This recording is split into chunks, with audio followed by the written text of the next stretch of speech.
everybody.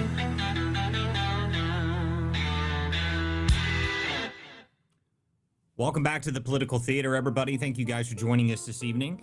If we are, hold on a second, just getting the space up and running now. Guys, thank you guys for being here. We've got a lot to talk about tonight. We've got a lot of updates when we're going through the Somali fraud investigation. It was an interesting weekend. Obviously, we've still got a lot to talk about when it comes to Minnesota, but there's a key bit of information that came out today that I need to make sure everyone is aware of. So we're going to make sure we get into that, and we're going to get into a whole lot more of that. If you guys are joining us on YouTube, Rumble, Substack, wherever you guys may be tuning in tonight, guys, I appreciate everybody who shows up here. Before we even get rolling, though, make sure you guys put a link, share the link out, make sure everyone knows that we are live. We've got a lot to go over this evening. There's a very interesting update that's come out of Minnesota, so make sure you share the link out. And if you got something to say, leave me a comment down below. I do try to read all the comments throughout the show and throughout the link, throughout the program. If you guys have anything to say, you can always put comments down below, and I do read them out during the show and put them up on the screen and everything else. If you guys are just now joining us in the space, thanks for being here, guys. This is Political Theater. I'm Walter Curt. So let's get into what I want to talk about tonight, which is the administration is listening. They are absolutely listening to what we're saying about the Somalia investigation, and they're paying attention, and they're actually getting real action on it, which is fantastic. It is fantastic. I'm seeing a new update as of today. They actually did seize money from the from the Minnesota airport. They seized money today, and it was undeclared cash that they seized. And that's incredibly important for what we've been talking about on this show, for anybody who's been paying attention to the investigation, everything we've been talking about. The fact that they seized undeclared cash is crucial. That means that we were right, that they were moving money through without declaring it, and we don't know how much. So they only seized a couple $1,000s today. Now, it was like, 15 grand or something like that. But the amount is pretty much irrelevant. It doesn't matter how much money it is. That means that they've been trying to do this, and they have been doing this without anybody noticing it. So the amount of money going through that airport, we suspected that it would be significantly higher than the amount that they found, the $700 million number. That's the big headline number. Oh my goodness, they're bringing millions of dollars through that airport. Sure. But the problem is, it's not that money that we need to be, the ones that we know about is hardly the problem. The real problem is the ones that we don't know about. The real money is the ones that we have never heard of before, that we don't know how much is actually there. That's what we need to figure out. And the fact that they're after it today, they're in the airport, they're paying attention, this is good news. This is really good news. That means that the administration is paying very close attention to this. They're absolutely all over it, which is great. That means that the investigation is doing well. For those who missed the article that I put out over the weekend, I spent a lot of time trying to figure out how the structure on this thing was built, how they actually managed to build out the system that allowed them to create the fraud in the first place. Where did it come from? Who started it? Who was behind it? Where did it all come from? Essentially, what I ended up doing, and you guys may have seen, I think it was on Sean Ryan's show, a guy named Steve Robinson, who's from Maine.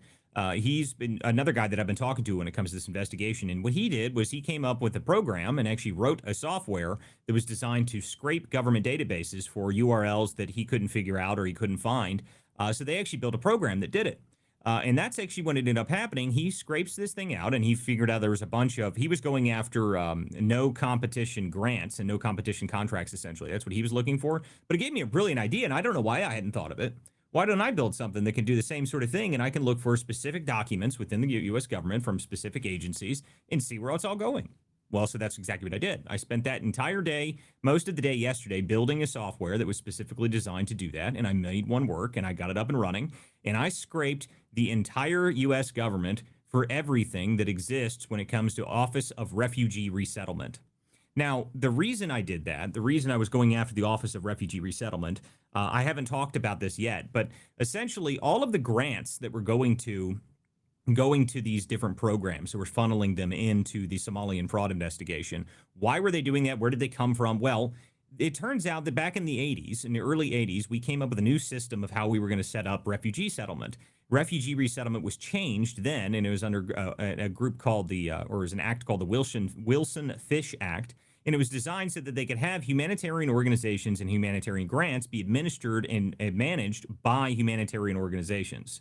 Now, that's, when they came up with the concept, it kind of made sense. The government maybe not involved with it, whatnot. This is in the 80s. It's not the same sort of concept. But of course, when you change the incentives in the government structure, things start to shift around. And that's what happened. So if you want, and if you go watching through it, so I scraped all this data out of the Office of Refugee Resettlement. I scraped every file I possibly could, and then loaded that file into a model so it could actually read and see what it was, because it was thousands of files, essentially tens of thousands of files. So I scrape all this out and I pull it out, and I tell a model that I was working with, an AI model. I said, okay, now I need to know the development. I want to know how the Office of Refugee Resettlement changed over the years, what changed in it, and who had the most effect on it, essentially changing it. So Clinton was the first one that really changed the system so that it would open it up to different groups. And that includes third world countries, that includes all these different places. But it was really, and he did some of this, but it was really Obama. And that shouldn't be surprising to anybody. Obama essentially opened the floodgates to every single system that exists when it comes to, bringing in more refugees here. He was the one that raised the refugee ceiling super high. He's the one that really came up with this whole idea. But more importantly than that, Obama took the Wilson-Fish Act, which is a 1980-something act, and he took that act and then made it so that it was essentially all of the refugee grants, 90+% of them, were then managed and administered by NGOs. Now that is where you find the system that we're talking about here. We've been talking about for a while, how did they build this system?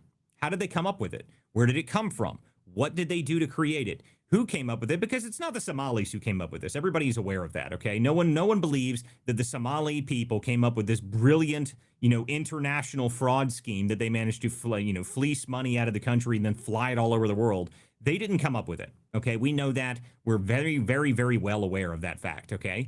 But they did work with the Obama administration, which opened the floodgates and made these NGOs set up this structure for them in the first place.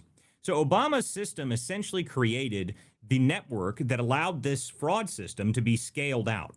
Now, he increased the budget of the Office of Refugee Resettlement from about $600 million to almost $1.8 billion in the time that he was in office.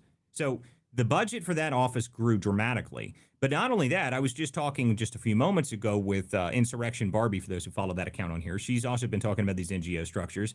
And essentially what she found is that the same idea where they moved all the grant money from being placed from government grants, where they're the ones administering it, to letting NGOs administer those grants. This same structure was created across not just the Office of Refugee Resettlement, but almost every single section of our government that has anything to do with humanitarian effort. So the same structure was built out by Obama.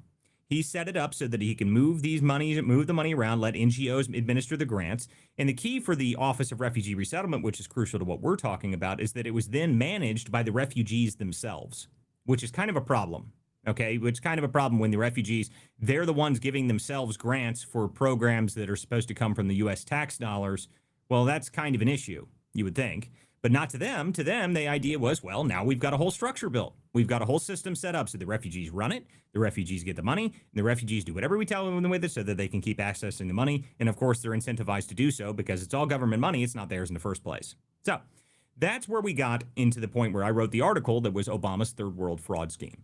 Now, that's essentially Obama's third world fraud ring is what I called the name of the article. And it's worth reading if you guys haven't read it yet. It's not that long. It's about 1,1700 words, something like that. But it's worth reading because that really explains it a lot better than I'll be able to do in just a short section here on the show. The entire effort by Obama to be able to do this, be able to build the structure out. And now it all makes sense. Where it came from, why we can't figure it out, why it's been going on for so long is because it was literally built into the system that Obama expanded. He expanded it under a couple of different acts, actually, and he actually did it specifically under one of the acts that was designed to supposedly support, anti-child trafficking is one of the acts that he used to create this system. And it's the same concept, but he just built it out over top of the NGOs, and the NGOs then administer everything. So that's where the money in the network moves. And the question then becomes, again, where are we going to get this cash at that they're getting at? And that's where we're at in the investigation now. Again, we're back to where we were the cash. I understand the structure now. I understand everything pretty much, how it's built, how the money moves, why it was built, and who built it. That is crucial to understanding where everything moves. But now we got to figure out where the cash itself is at. And that, I think, is what the administration is all over, because they seem to be very, very in tune to this, which I think is excellent. The fact that they seized money today is a big deal. It is a big deal that they actually seized money today because that means they're looking for it.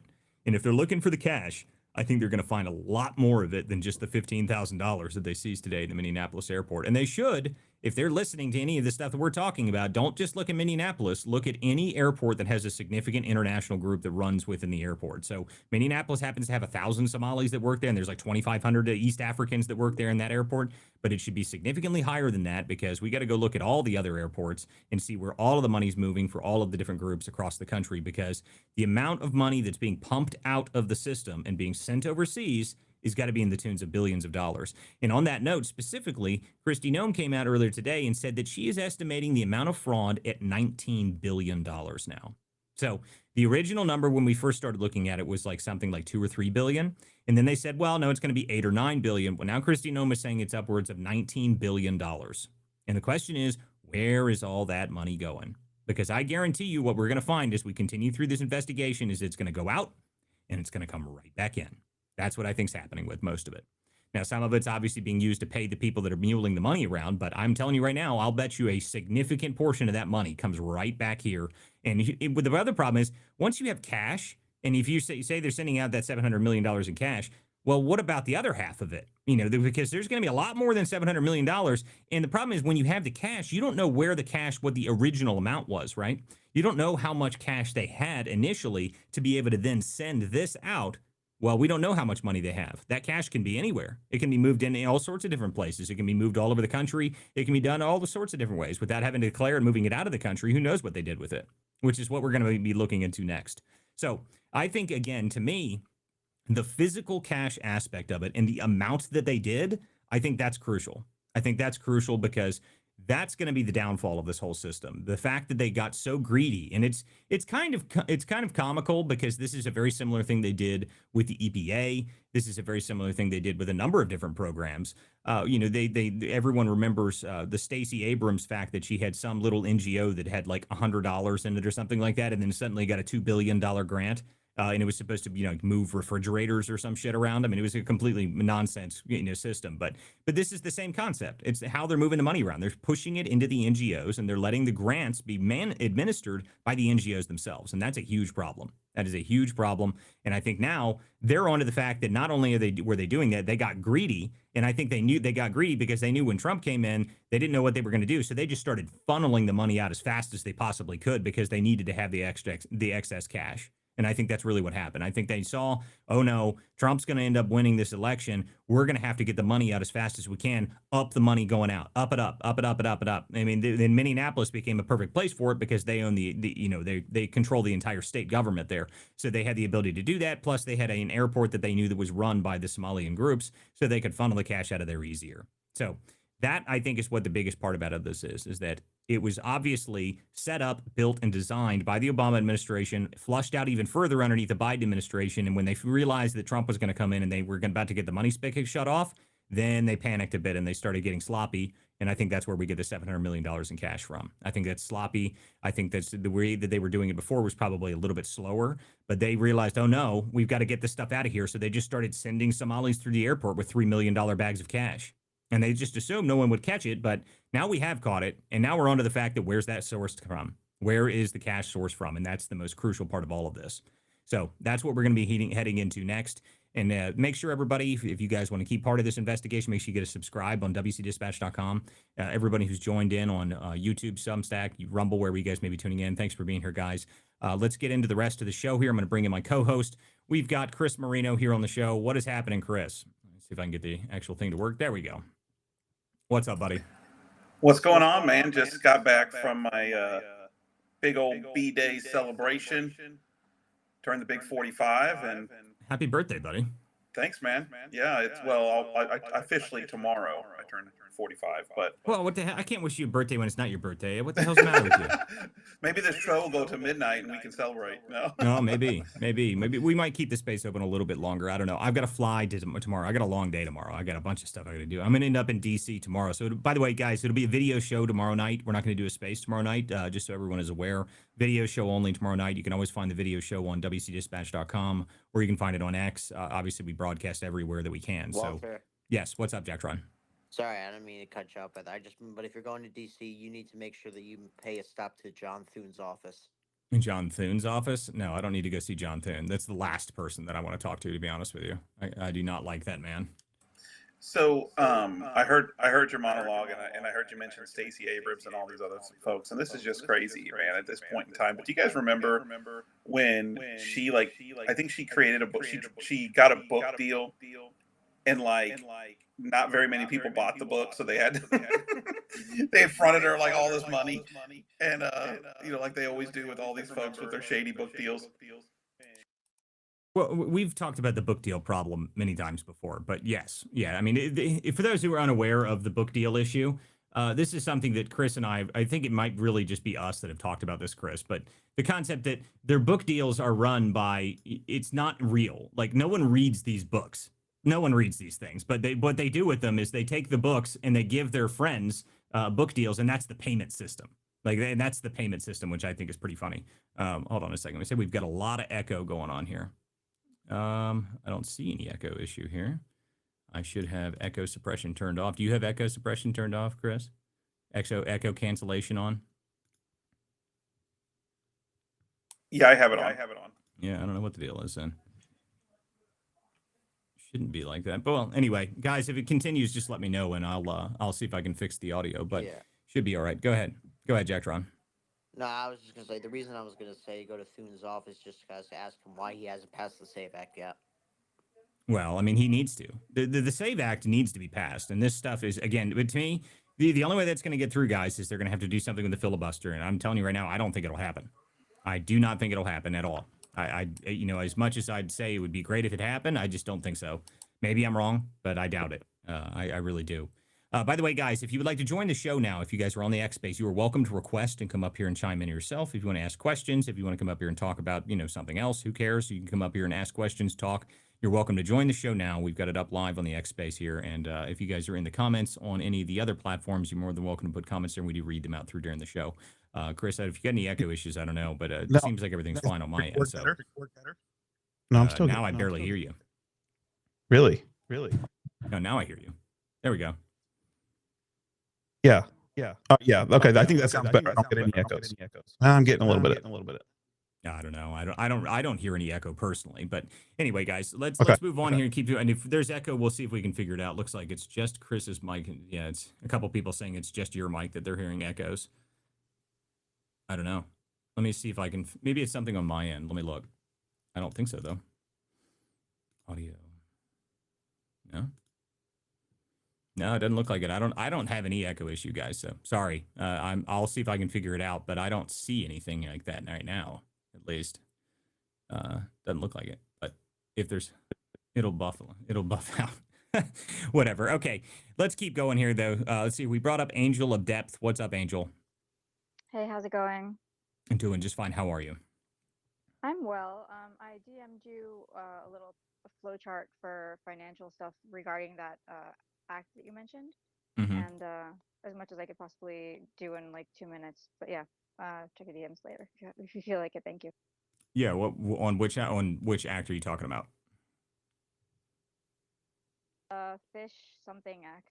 Oh, the Wilson Fish Act. Yeah, the Wilson Fish Act. Yeah, I did a lot of deep diving on that because I didn't understand what it was. So I did look into that pretty extensively when I was looking into this, because to me it was pretty interesting. Just the fact that it, you know, essentially what caught my attention is there was an article that I read about it, and I'll give you this quote. Let me see, where's my notes on this? Let me read this off to you because this was unbelievable to me. So I'll read this quote specifically. In short, the Wilson Fish Program is not a minor technical alternative. It is a parallel governance structure inside the U.S. refugee resettlement designed to operate outside traditional state control, justified in the name of flexibility and efficiency, and sustained by long-term federal contracting with non-governmental actors. Doesn't that sound wonderful? So to me, yeah, I mean, when I saw that, I read that, I was like, that's what it says. Yeah, when I read that, I was like, wow. Like, and damn, like, not what I thought I was going to. It was just a parallel government structure. Woo, that sounds good. That's what we want. We want more parallel government structures. That sounds wonderful. You know, the moment I heard that, I was like, that's where we need to look. Anything that says it's not operating in the normal traditional sense of the government, we should probably start there. I think that's an ideal place for us to look. So as soon as I heard that, as soon as I read that, I was like, okay, yeah, we need to start checking that out immediately. I mean, that's crucial that we look into that. It sounds a lot like NED, to be honest. Yeah, I mean that's exactly right. Actually, it's very similar to that. The safe bet here is that most of these programs have another program that's similar, so it's very difficult to kill it. Yeah, it is. And you know what? Now, Chris, I do hear an echo coming from you, so I don't know what the deal is. I don't know what the problem is. You got some sort of audio issue going on. Yeah, I think I might. Well, let me do this. I'm going to pop out and hop right back into this. Yeah, you're cutting out every other word now too. So I don't know. Anyway, but so we got other stuff we can talk about tonight, guys. We got a bunch of other stuff we can go over. Yeah, there we go. People are saying that you're echoing a lot, so I don't know. Maybe when he comes back in, it'll have fixed it. But there's other stuff for us to go over. So it looks like the Minnesota stuff is still continuing. For those who missed it, over the weekend, Nick Sorter was dragged down the street by a group of Somalis, which was crazy. I mean, that was insane. They stole his camera directly out of his hand while he was in his car and then dragged him down the street because his hand got caught in the doorway. These people are nuts. I mean, these people are insane that this is even something that is happening. But no, that can't continue. These people need to get out of here. And the fact that every time we start looking into these people, it's always the same story. They're furious that we ask any questions, and that's how you know this is all nonsense. I mean, this is all nonsense. Every bit of it is. You know that these people are engaged in fraud because the reaction's the same almost everywhere you go. Every single time anybody engages with these people, they just go ballistic and start screaming and yelling and throwing things and, throwing a tantrum, essentially. That's what's really happening here. So to me, that we just need to fix this stuff. And I am happy with Scott Bessent, by the way. Scott Bessent has been all over this. I think that the Treasury Department has been, when I saw Bessent talking about this, he realized the same issue pretty quickly because he's a finance guy. He realized very quickly that the sourcing and the money made it a Treasury issue. And he's right. It does make it a Treasury issue. It makes it an issue. Where are we getting that? Because the Federal Reserve is the one that has to print out the cash and send that stuff around. So it is immediately a Treasury issue, instantaneously. So, I mean, to me, I'm happy with what he's doing because these people have no interest in following anything that we're doing here. I mean, the fact that we seized money today means that they've been doing that on a wide scale, and we don't even know how much money there is. So I'm happy with what's happening out there, but I still think the ground game that I'm seeing, and I'm still seeing, I know Nick Sorter's, someone told me that the Proud Boys were going to go up and support him. So Minnesota's going to turn into a war zone pretty soon. I mean, I saw, I think it was 0 Hour posted stormtroopers like marching all together or something like that, which I thought was very funny. I mean, the deal is that when I'm looking at it, Minnesota looks very 2020-ish to me. I think the result of this is probably going to be the same sort of thing that happened in 2020, where you're going to see counter protesters and protesters fighting with each other in the streets, which, I mean, I guess that's what we're going to do. We're going to allow that to happen again. I know there's been a ton of talk about the Insurrection Act. Guys, I don't know if I want to see the Insurrection Act used at all. I think that would play really well into the left's hands. And we discussed this over the weekend. If you guys are joining the show, we had a weekend edition of the show on X. I think that the Insurrection Act is not the right decision here. I think that the better decision, again, is to go after the money, which I hope is the only focus right now. I know that I've got people that are paying attention to it, but I think, to me, cutting off their cash is far more important to me than anything else. Fighting with their foot soldiers in the street and yelling at them is not going to cut it. We got to cut their money off. Otherwise, it'll just keep going. They'll hire other people. They'll bring other people in. And the NGO structure and understanding it and actually being able to go after that is what I think is the most important part. Go ahead, Angel. I don't know if you saw the Data Republican post where she asked, do you think that the money laundering happens where the protesting is happening? Like, basically, they're trying to burn up, destroy as much evidence as possible if they're going to go, like, scorched earth on that stuff. And I thought that was an interesting point, for one. Well, I agree with you there. And I actually agree with Data there, because what she was talking about is something I've said a couple times now. I specifically said that, look, where you're seeing the most, like, reaction to this, I think that's exactly what's going on. I think that's exactly what's happening. Where you're seeing the biggest protest, that's where the most fraud's at. And I think that's, I mean, it's just a theory, but I mean, wherever you see the most screaming and yelling, I think that's where you should go look. I think that's probably true. I mean, if that's why I was actually in Portland the other day, because I was figuring, when the two people got shot in Portland, I figured that they would probably do something about that. And it was interesting going out there because I got to talk to a couple other reporters that are looking at the fraud stuff. And yeah, I mean, I think that the places where you're going to see the biggest protests and the biggest reactions, that's where we should be focused on the fraud stuff, because they do this every time we get close to the money. Every time we get close, they throw these giant protests and try and change the narrative and spin it up and get everybody involved. I think that's the purpose for them, really. They're trying to distract from the fraud, and it seems to be that that's what they want to do with it. Now, I don't know if it's going to work in this scenario because, as far as I can tell, there's still people all over this fraud stuff. I don't think that's going away. I don't think they can get it. I don't think they can get rid of it this time. Absolutely. And I also think, I mean, they're just trying to create a lot of traffic. They want to make it inconvenient also to get to the fraud. They want to make it dangerous for the people that are reporting the fraud to go there. But aside from that, I just want to say, I've been kind of, I don't know if I should say this publicly, but I will anyway. I've been kind of infiltrating Blue Sky. I think everyone out there should have a Blue Sky account and go on there, pretend you're left, start making friends, check out the scene. You'll learn a lot. I mean, I found, I don't know if you saw the Chad's pictures the other day that he uploaded because he was, I mean, him and Nick and whatever were all like targeted by Antifa. I found those there. I mean, there's so much stuff there where they're targeting specific people, and we need to be on this. We need to get in there and be on this. So if anyone wants to or wants to help, I think this is very important. Thank you. Yeah, well, I think that you're right about the idea that they're trying to use it as a way to keep people from finding out and actually going and investigating. I agree with you entirely there. I mean, if you go look at it right now, unless you have like full-time security, I mean, and I'm talking like real, like almost like SWAT team level security, how the hell are you going to go out to Minneapolis right now? I mean, look what just happened to Jake Lang.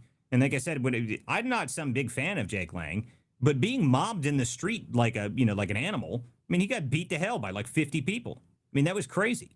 I mean, that is the most insane video of watching him literally get tore apart by people. It's like, Jesus. And worse than that, for those who missed it, there's the best thing that I saw as a result of that, though, was when they had a video of the two people that picked him up. It was some tranny and his Latino girlfriend. It was the funniest video in the world. They were like, we didn't know who he was. We just saw someone, we thought ICE had attacked him, so we got him in the car, and then they started bombing the car. Like, it was the funniest video ever. Like, and you see, these people had no interest in it. But the deal is, this is what happens when you have mobs running around in the streets, because what are you going to do? They show up, that he got in your car, you must know him. So they just started attacking the car, and they had to speed off, and then he apparently bailed out of the car like a block later or something like that. It's like, what the hell is going on here? How are we allowing these like mobs of people to just run around in the middle of the city streets? But again, to your point, I think that's kind of the point. You can't go there and report on the issues happening there, because if you do, you get labeled as, one of the pro-ICE people. And then, there's all sorts of wonderful stuff. Speaking of that, the pro-ICE people, the anti-ICE people, they have really stepped in it, I think, with this going into that church over the weekend. And I talked about this a bit yesterday, but going into that church was a huge mistake for them. That actually violates the FACE Act, and that's civil rights, and Harmeet's all over it. Don Lemon is an idiot. He was part of this, and the interesting, I saw this earlier, that apparently right before he was in there, just moments before he was in there, he was interviewing the Attorney General of the state. So this is stuff that that they can get charged for that. FACE Act violations, you can be charged for that federally. So, there's also like 5 felonies. And Harmeet says she has every intention of doing that, even though she was, I saw she was arguing with Flynn Jr., saying, like, oh, nobody's been arrested yet. I was like, do you understand how the legal process works? It's like, you have to get an arrest warrant first from a judge before you can just go in and arrest somebody. But she's made it clear that she said on the Vince show that by this Sunday that you should see somebody arrested. Yeah, I mean, there needs to be people arrested. There has to be. I agree with that entirely, but like I said, I think they really, really stepped in it when they came to when they went into that church. That was a stupid decision on their part. So I think that's good for us that they ended up making that mistake. The problem is they have these all these attorneys and bail like organizations. Basically, the whole thing, their whole monetary base, essentially, most of it goes to getting them bailed out and getting them legal services. So they know no matter what they do, they're going to have some kind of judge assigned to them or some kind of a defense attorney assigned to them, and they will take care of them. They won't even have to serve time for anything they do. Yeah, well, that's the other problem. I mean, that's a whole different issue. they run the courts, so they know that they bail their people out. That's the thing that bothers me about all this, like how you know it's all coordinated to me. It's so obviously coordinated when you have the ability to bail your people out of jail so quickly after they've been charged with, federal crimes. It's obviously that these people know what they're doing. And again, even in their training manuals, which we've talked about extensively on this show, the Antifa people they're rewarded for it. If you do stuff that gets you arrested, you get rewarded for it. And I think that we need to figure out, again, to me, that goes back to the money. It always goes back to the money to me.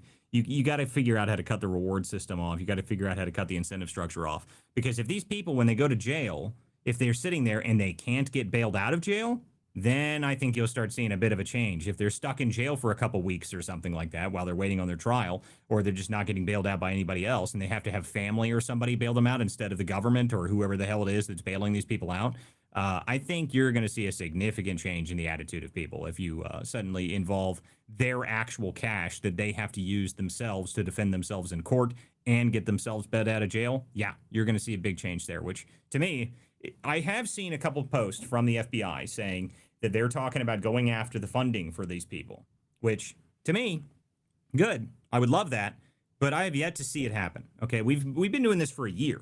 I mean, this is kind of the problem I have. I've seen Pam Bondi and a couple other people coming out and saying that they're going to go after these people. They're going to do this. And I'm like, yeah, but, you better step it up. Really. I mean, you better. I mean, you have to at this point. You got to do something. I mean, you got to do something and step it up because these people don't seem to be deterred even remotely. They seem to be pretty emboldened as far as I'm concerned. It's the middle of January and they're out in the middle of the streets rioting. I mean, if you think this is going to get better, it'll make the summer of 2020 look like the Macy's Day Parade. I mean, it's not going to be pretty if we don't do this right. So, this needs to be addressed quickly and they need to figure out how to shut it off before we get there. Walter, I have a question. What's up, How Jeff? come is it we can know that Maduro rigged the election in Venezuela and we can get him arrested, but we can't figure it out who rigged our elections here in 2020? And why can't Pam Bondi arrest anybody of significance? We can easily do it in Venezuela. Why can't we do it here? Well, I think we know who rigged the elections. I think we know how it happened. But the reality is we have these judges that are coordinating and actively blocking any action. And that's the point that Harmeet Dillon's making here with what's happening here. We can't expect arrests to happen within 24 to 48 hours of this incident on Sunday that was disgusting and whatever. They stepped over the line. But the truth is, we should demand something happen this week. And what's more shameful is that John Thune and other Republican leaders have yet to say anything. Unless I've missed it. They haven't said anything. Yeah, I haven't seen them say anything at all. I think that to me, I have been annoyed with I have been extremely annoyed with the people in the DOJ the whole time. I mean, it is extremely, really, really annoying. By the way, Chris, it's still saying that you've got an echo, dude. You might want to just join the space. Yeah, I'll join the space. I'll hop in the space here in just a second. Yeah, because people are saying that you've got a ton of echo. I don't know what the problem is. We'll figure it out at some point. But anyway, the point being on the DOJ, it really is a problem. To me, I have a huge issue with the way that they're running, with the way that Pam Bondi's been doing this stuff. Because to me, again, we're at over a year now. Well, I mean, I guess tomorrow will be one full year, and we will have zero people, 0.0 people arrested for all of the things that happened in underneath the previous administration, and that to me is just unacceptable. It just is. I mean, I don't know what else to say about it. And the fact that we can't get anybody arrested, we can't indict anybody. Hell, we can't even kick MS-13 gang members out of the country because we keep getting blocked by the courts to be ever time to do that. At some point, we got to change something. And again, I'll say it 100 times. I just don't think that I do not think that Pam Bondi is up to the task. I'll just say that. Absolutely. I think the MacArthur Foundation is basically bribing the hell out of these judges as well. As we know, since their basic goal is to give counties and to give judges money to release all these prisoners, especially violent prisoners, according to the color of their skin. But aside from that, regarding the Smartmatic machines and stuff like that, there's a kind gentleman. His name is Mark Mullick Brown. He is from, sorry, one second. He served as the vice chair of Open Society Foundations until 2021 and was appointed to the board of Smartmatic in 2019. So there was a documented overlap between the two, and that's how that happened in a sense. But there's 40 other places in the world aside from the United States where they use Smartmatic machines, so we can kind of understand where this is going. Well, the Smartmatic machine aspect of it and the Maduro aspect of it, people have talked about this, have told me about it before. Until I really understand how that really plays into it, I'm not entirely sure. I think the Maduro thing is more of a geopolitical aspect. Maybe it's something to do with the Smartmatic machine, some part of it, but I am skeptical on that until I see more information. I'll just say that I don't buy it 100% until I actually have the full information, and I don't have enough actual physical document information to be able to prove that to me.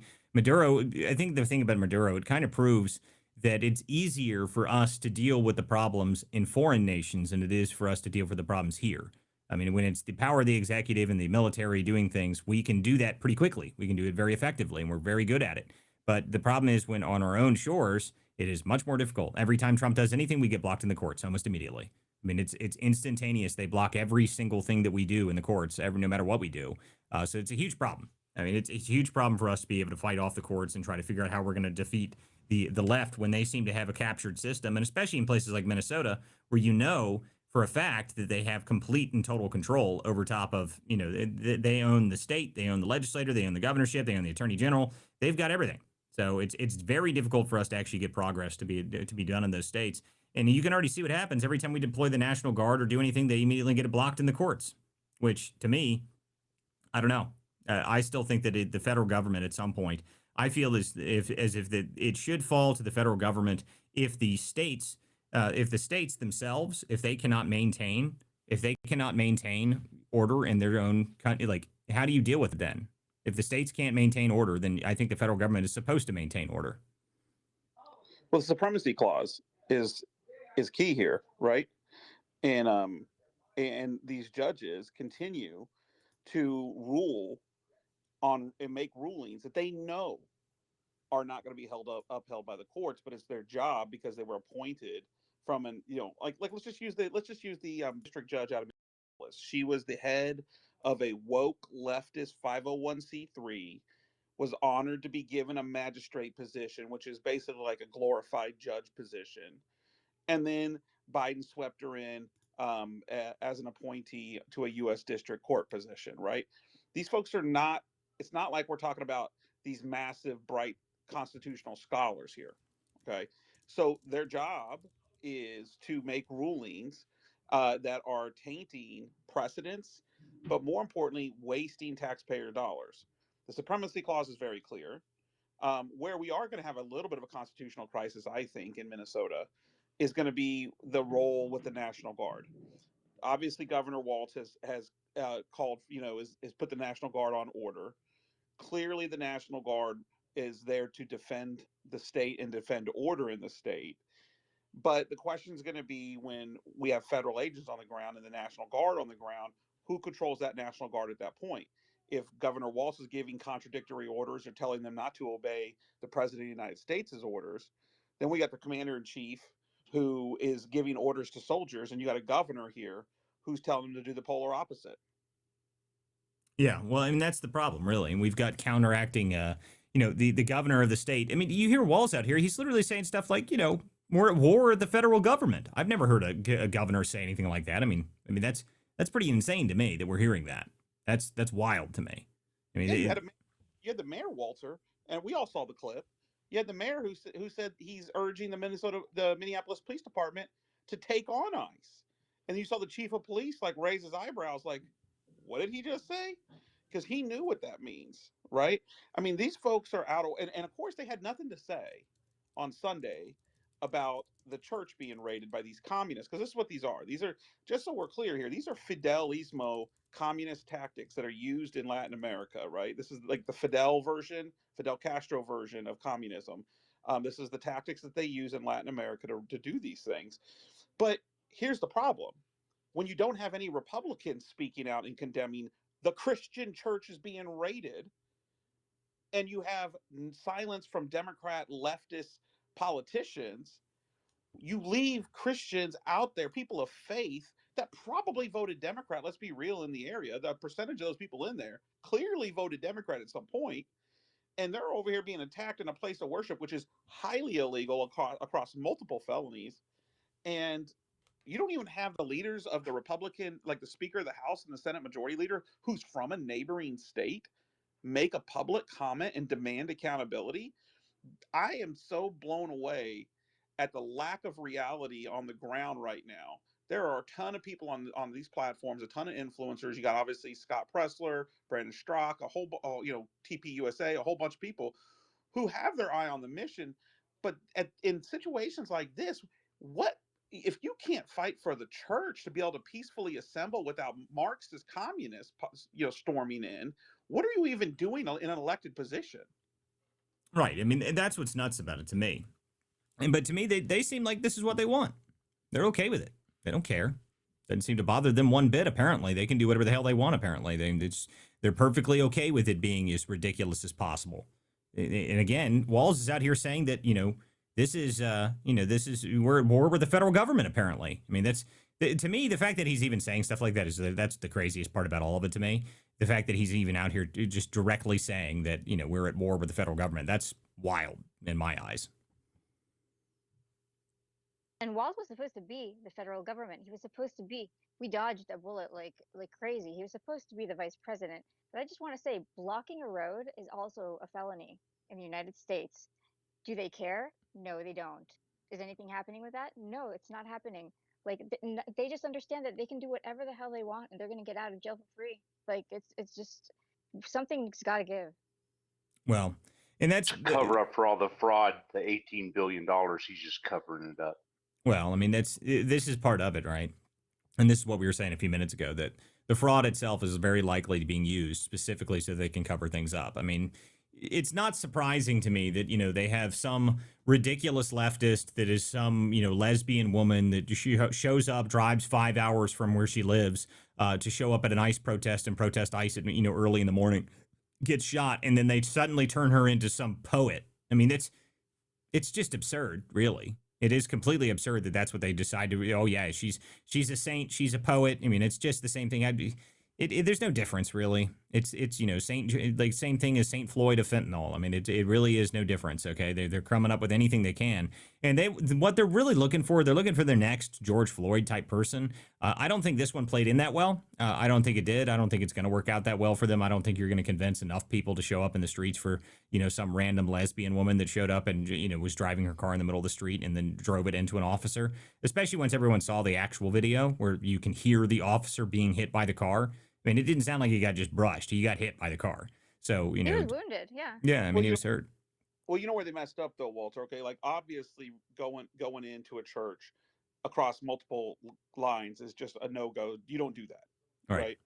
But where they messed up was when you got Don Lemon and you got, this gal who's supposed to be the head of the BLM group there or whatever, and you got all these other people that are all free Palestine, pro-Hamas guys, right? Guys and gals.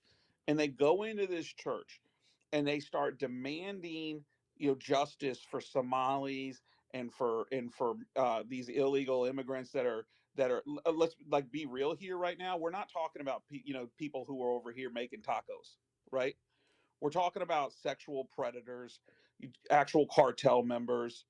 You're talking about terrorists, literally terrorists. I mean, some of the worst human beings on the planet are being taken away, and these people are doing this. And so you're seeing these videos now come out from the Black community, quite honestly, that are like, wait, the Black Panthers are protesting for illegal immigrants. Like, what the hell are we even doing here at this point? I think I saw this one video and she's like, what are you guys now, the Guatemalan Panthers? What are you, the Somali Panthers? You know what I mean? Like, the point is, and it's a valid point. Like, I'm not a fan of the Black Panthers, right? But I also know that they have stood, in some respects in the community, for some Black American rights, right? And you're over here protesting for illegal immigrants that have been taking the jobs in the Black community. This is the reason why polling, we've seen the polling out there for the last year. This is literally almost a 67% issue. The Latino community is at 63% last year when this was polled. The black community is at 59%. The white community is at 60%. I mean, bottom line is the Democratic Party continues to be wrong on every major issue there is to be for their base. And I think they overplayed their hand. You can't go raid churches just because you feel like it. Yeah, I agree. Go ahead, Susan. We don't have very good messaging because if you had a lot of children in that church and those children were frightened. I didn't see any pictures anywhere of frightened children. I just saw maybe one here or there, but nobody made an issue of it. Well, I saw the one photo we saw of it. I mean, you got to remember that they probably don't. The people that actually have those photos probably don't want to publish them. I mean, they would have been the leftists themselves. They probably are not a huge fan of the fact that, our idiot friends just went into a church and scared a bunch of families and kids. That does not look good for them. I mean, it does not look good for them even remotely. So that's probably why you're not seeing a whole hell of a lot of that, if I had to guess. That. But nevertheless, there was someone there to record the pastor, who was quite outspoken and said his piece. And I wish the Democrats, with all that they've done, they had a messaging campaign behind everything that they do, and we just don't seem to be that organized. And if I can just switch, I just wanted to ask you, where are we with the Insurrection Act? Well, and I talked about this a couple minutes ago. The Insurrection Act, everybody keeps screaming about it and how much they want it to be. I am hesitant about the idea of using it. That's why I'm asking you, because I'm picking up that people say it's a trap, and I understand that. But then when you talk about the judges and how we're dead in the water with judges, I mean, what do we do? I mean, listen, I understand and I agree with you. The one worry that I have when it comes to the Insurrection Act is, one, I think the Democrats desperately want an Insurrection Act, and that's part of the problem.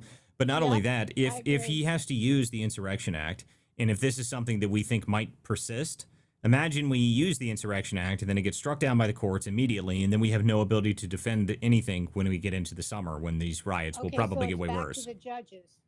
Well, I mean, it's going to be back to the judges no matter what we do. The judges issue is something that, I don't know how we solve this problem. The courts need to figure out. To me, I think that Trump has already long surpassed his Lincoln moment where he tells the courts, well, you try and enforce it, essentially, is what I would say. But the problem is that we run into, again, I think that the bigger part about it is there's more than one lever than just going after them using the courts and going after these people and arresting them. I think, again, and this is the number one way I think we can fight them off, is to cut the money. And that's what I would say. If you want to deal with these people, shut off their damn money. That's the number one thing we can do. And I don't think you need courts to say this 501c3 is violating its 501c3 status. I think the IRS can do that. I don't think a court even needs to have that ruling, because how can you prove, if you prove this NGO is operating outside of what it's signed up to do and it's funding federal law enforcement obstruction, I think that's a pretty easy way to cut their funding, which is why I don't understand why it's not happening. I guess I don't understand. I'm completely baffled by that. Is Scott Bessent going to be going down that path? Yeah, he's already said. I know he's going to address Minneapolis, but it's nationwide. Well, I think that's the point. Is they had to create another assistant attorney general that reports directly to the White House, that is overseeing all of this fraud. This let's call it what it is. It's 501c3 fraud. All right, plain and simple. If you look at the Sunrise Movement, you look at any of these people, you go look at their handles on X, or you go look at their stuff on Blue, whatever, whatever their posts are, even on Instagram, everything they're doing is political. They're anti-ICE, but it's actually anti-Trump. They're calling federal officers Nazis, SS, stormtroopers, that they're kidnapping Americans, all of these things they're saying, right? So it kind of goes back to your initial question. And the part of the reason why it's very difficult to battle these folks is because on paper, campaign finance paper, The Republican Party is out fundraising the Democratic Party like night and day. But on 501c3 paper, all of these organizations have billions of dollars pumped into them and a lot more capital, right? And they are well oiled, and they're willing, and they got judges all over the place that are willing to do anything and everything to tie everybody up like whack-a-mole, right? And that's exactly what they're playing. It's whack-a-mole to the midterms. And if you think of it in that way, every time you hit another issue's popping up, and you hitting and you're hitting and you're hitting, right? And this is my complaint about the Republican Party right now. This was our Walter. This was our complaint back early last year, right? Like they had to act last year to get their butt in gear for this year, and now we're in this year, and they're not even saying anything. Like this is what's so crazy about the situation we're in. I don't like the Insurrection Act personally, because the reason why this could be an issue is because if you can't even step up to the plate on the basics, the Republican leaders that may be listening to this, if you can't even step up to the plate on the basics, and then they have already said what's going to happen. The drunk Bravo chick who's got a platform, she's with Jim Acosta, Don Lemon's doing his thing somehow again. All these people are saying a very clear message. When they take the majority in 2027, they are going to start arresting and indicting people across the board, even Jesse Waters, because apparently masculinity is Nazism now, according to this gal, your favorite gal, Walter. So the bottom line is if they have the Insurrection Act in their hands, right? And this has already been done. They will try their best to play that to their favor and continue to spin the narrative that Donald Trump's this dictator. And that's right before the midterm elections. Well, listen, it plays into their entire narrative, okay? Their narrative is what? Trump is an authoritarian, Trump's a dictator, Trump's the worst, he is Hitler 2.0. I guess now he's not just Hitler 2.0, now he's a Nazi pedophile Hitler 2.0. I mean, like they keep adding to the adjectives, hoping that that'll work this time. I do wonder how many like ridiculous, stupid acronyms they can add to Trump before people are just like, well, I've tourist business, for Christ's sake, tourism business. It's crazy. What now? I don't know what that doesn't sequitur with what I just said. He's in the tourism business. He's not in the business of war. Sorry, dude, you gotta. I don't know what you're doing. Put your hand up when you're going to talk, because you just kind of like completely cut into this, and I have no idea what you're talking about. So the point being is that they keep adding more and more things to the left. They keep adding more and more things onto the names that they're going to do for Trump, because at this point they call him everything. It's anything and everything they can possibly come up with as Trump. I mean, he's a pedophile, he's a Nazi, he's Hitler, he's Mussolini, he's everything. It's absurd how many things they keep adding and adding and adding to it. But I don't know how long they're going to be able to keep doing that. How many force-fed narratives do you think they can like get away with? Is there like a limit? Like, does at some point the leftist brain becomes overloaded with acronyms that they need? Like, is there some sort of limitation on how far they actually have to take it? I don't really know. But it seems to me that they're just going to keep adding them. And what are they going to do when Vance shows up? Because Trump's Hitler. So is Vance double Hitler? Mecha Hitler? I mean, like, what happens there? Does he turn into Godzilla? I mean, like, I don't understand how they're going to get away with it for the next guy. I mean, he's going to be way worse, apparently. So Vance is going to be worse than Trump. I mean, and what happens if Rubio's the next president? Man, that really explodes their narrative, right? He's a white supremacist.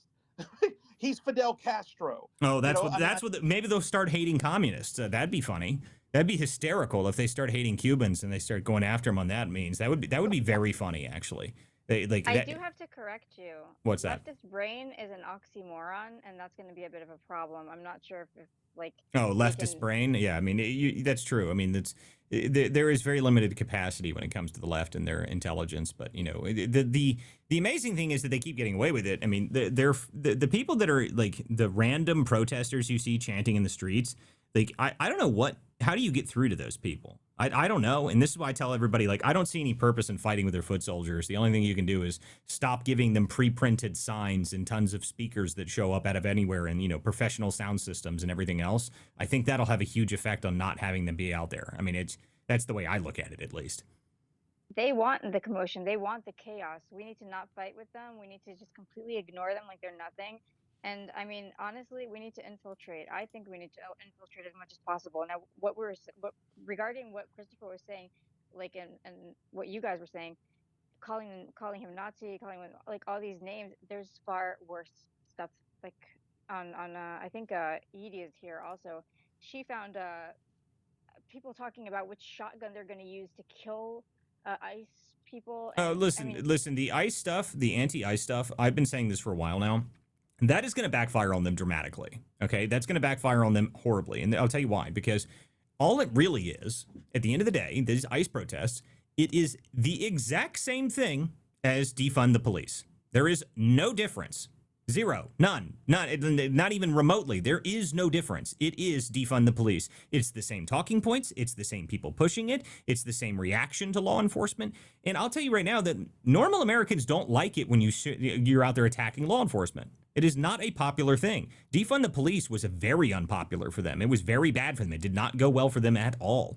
So if they're going to keep doing this and keep pushing this same narrative over and over and over again, I'm telling you right now, watching these people attack people in the streets and attack law enforcement. Like I saw a video yesterday of them shooting a actual airborne firework directly into the ICE, into like the law enforcement line. Okay, like it went underneath one of their cars and exploded, full size mortar style firework, and then ICE had to come out and start defending themselves. Like, guys, no one likes to see cop cars get shot at with mortared fireworks, okay? That's not a popular thing to do, okay? That's not, oh, yay, rah, rah, rah, resistance. No, that's not what that is. That is, you could have very, very badly hurt anybody involved in that. No one likes to see that kind of stuff, okay? They don't like seeing that. That's not a popular thing, and it's not going to go well for them. And this storming of the church thing is only the next level of that. Okay, I got to get to some other hands here. Go ahead, Hill. What's up, buddy?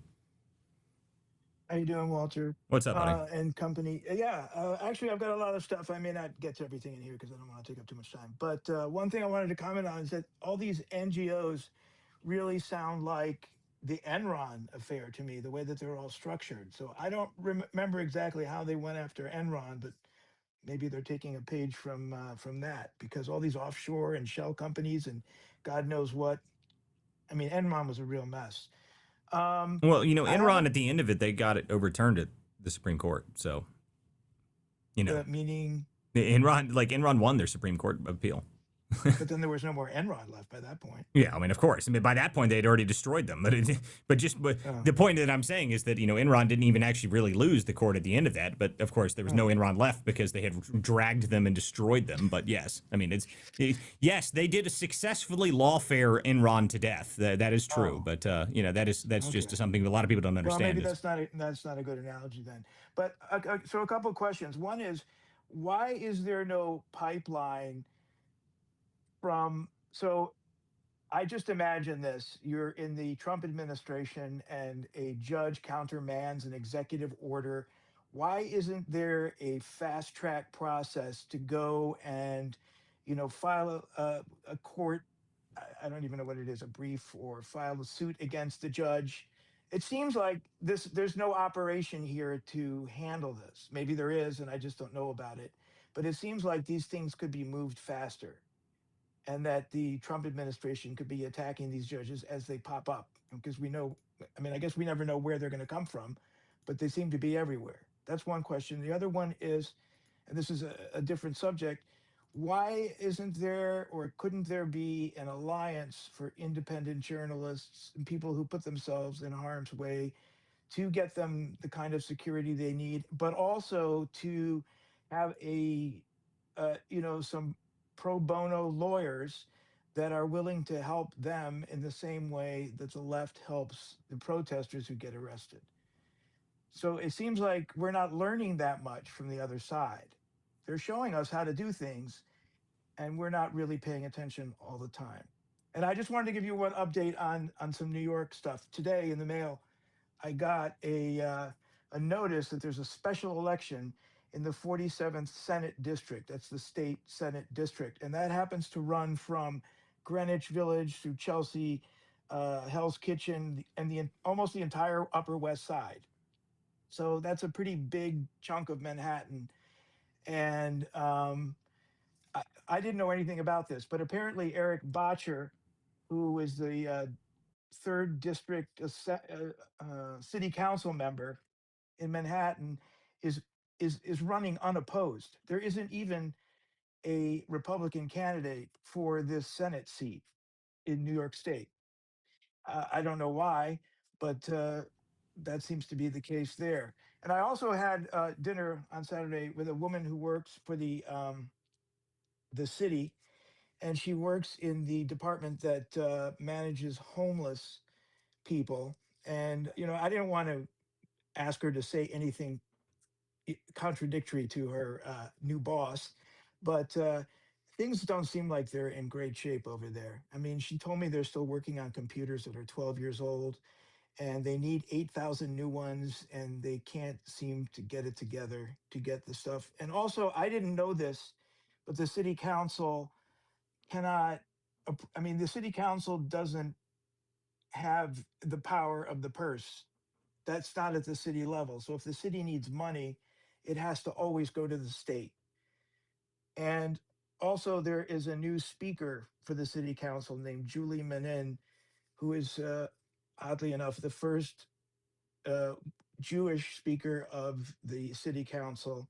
And she seemed to indicate, this woman I was talking to, that Julie Menin might be something of an opposition to Mamdani, who she also said needs a win, which I don't think he's really gotten yet, not with two bidets and a public bathroom. Well, I mean, So, my favorite thing is that he already started asking about bus fare, which is the only thing I care about. Everyone's well aware that the only thing that mattered to me when it came to the decisions in New York was that, well, he said fast and free buses, and well, I was just wondering how fast and free they were going to be. That was the only thing I cared about, and it turns out they are not fast, nor are they free.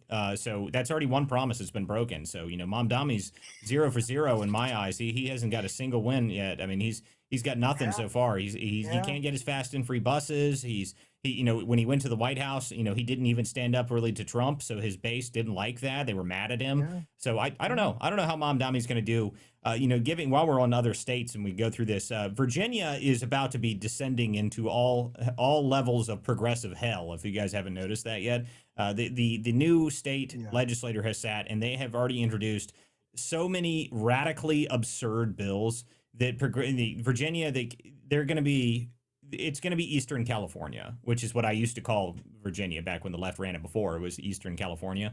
And this is my home state, which is why it's very upsetting to me. But, they are going to completely radicalize that state. But I do want to say to everybody it's actually Lee Jackson Day today. I know people think it's MLK Day, but it's not. It's actually Lee Jackson Day. That's something that a lot of people don't even know exists. But in Virginia, Lee Jackson Day was celebrating both Stonewall Jackson and Robert E. Lee. And today was originally the holiday that Virginia had for them. Now, that doesn't make the left very happy when you talk about that because, they took the holiday and they, abolished it. And then when St. Floyd of fentanyl died, then they completely removed it. I mean, they had moved it to a different date for a while.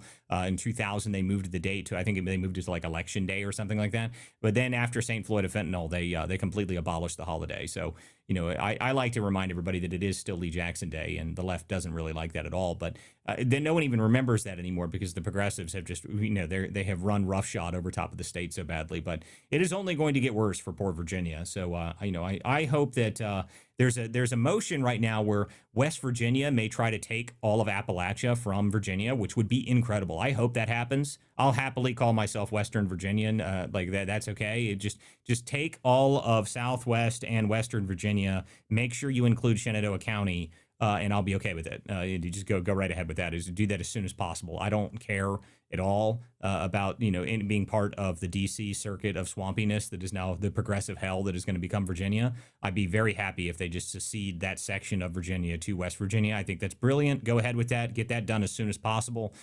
Sure, it'll give Virginia will be permanently blue for all of eternity then, but at this point, it's going to be that anyway. So, the new laws that they're passing is, mandating essentially all of voter ID is gone. They're going to make sure that they can steal every election from here forward. They're going to double the SomaliFraud scans.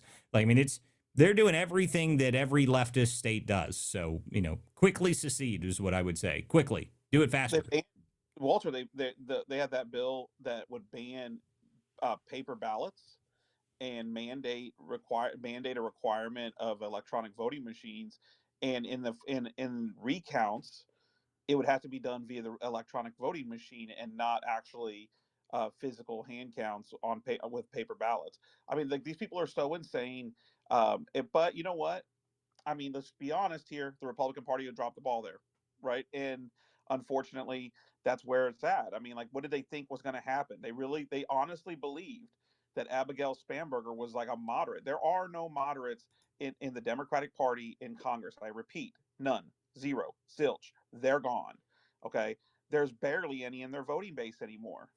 The moderate Democrats are called Trump supporters, MAGA. Fetterman. They're called MAGA, right? And so there are still some out there. I'm not saying that there's not, but the reality is the majority of the base of the Democratic Party is urban, ultra left liberals. They like taking scalps. When they say something, they're going to do it 10 times worse. They love power and they love revenge. Yeah, and they love being the victim and the bully. They're being the victim and the bully at the same time. They also really, really like daycare. That's another thing. It's very important to them. That is crucial to the Democrat platform, how much they like daycare. Daycare is a staple amongst the liberal ideology. They need as much of it as possible, and they need it to be exclusively run by the stupidest group of Somalis that they can find, so that way they can suck all the money out of it and take it back to their campaigns. That's crucial to their platform. That's right. They do love kids. It's just not theirs. They don't love their kids. They hate their own children. They have to bring in third world people so that way they can like their kids. That way they can get money from them. It's like welfare, but it's welfare, but it's not even your own kid that you're getting the welfare from. If it's someone else's kid, then it's fine. But if it's your kid, it's abortion, like all the way. I just want to touch on something real quick. When someone came up here earlier and she said that we don't know what we're up against, we don't have good media. There are so many groups within the Democratic Party that are in charge of tech, AI, and their whole programming scheme. Um, I would love for anyone to hold a space on this. Like I want to send people the materials about this because they have so many tech companies on their side right now. They have so many platforms where they just recruit people, they put them on these platforms, and I mean, it's unreal. I'll send you the map basically, Walter. I want you to see this. This is unreal. Thank you. Well, one of the problems with the left has controlled the tech sector for quite some time. That's not like a new thing, really. But the one thing I will say about it is that even though they've controlled the tech sector for an extended period of time, the tech sector has started to shift, and there's a reason for that. Is because the tech sector realized quickly that they need AI. Okay, so they need AI, and then it's very funny. The people in Silicon Valley, they said, "Oh yeah, we need AI. So what do we need for AI? Oh, we need massive amounts of compute, which means you need massive amounts of energy." And then they realized, well, windmills don't really do that. So, it's kind of a problem for them. So they've now all shifted away from that. And they're going to realize very quickly that the greenies were not on their side at all. They were just, they were just happy with them because they said things that they liked. The moment that you say, well, I need 50 times the amount of power that we existed in this country, and I need it now.